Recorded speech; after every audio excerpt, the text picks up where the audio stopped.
महाराष्ट्राच्या पुण्यात बसमध्ये एका महिलेवर झालेल्या बलात्काराच्या घटनेनंतर परिवहन विभाग कारवाईच्या अवस्थेत दिसत आहे.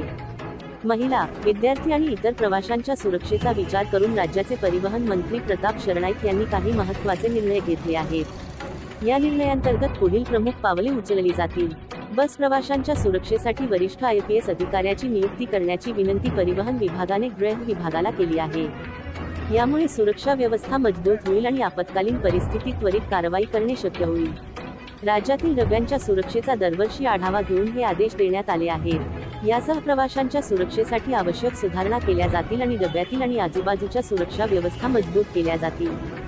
प्रवाशांची सुरक्षितता वाढवण्यासाठी राज्यातील 14,000 बसेसमध्ये CCTV कॅमेरे आणि GPS ट्रॅकिंग यंत्रणा बसवण्यात येणार आहे. CCTV कॅमेऱ्यांच्या मदतीने बसमध्ये घडणाऱ्या कोणत्याही संशयास्पद हालचालींवर नजर ठेवली जाऊ शकते. GPS प्रणालीमध्ये बसेसचे लोकेशन ट्रॅक केले जाणार असून त्याची माहिती सुरक्षा नियंत्रण कक्षाला दिली जाणार आहे. प्रत्येक बसची अचूक माहिती उपलब्ध होणार आहे. महाराष्ट्रात 15 एप्रिल 2025 पूर्वी निष्क्रिय पडलेल्या सर्व बसेस भंगारात पाठवल्या जातील. यामुळे सार्वजनिक वाहतूक व्यवस्था अधिक प्रभावी आणि सुरक्षित होईल. वाहतूक व्यवस्था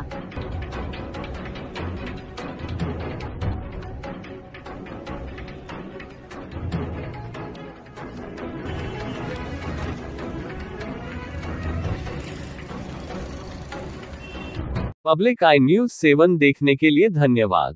हमारे चैनल को सब्सक्राइब, शेयर, लाइक, कमेंट करना न भूलें।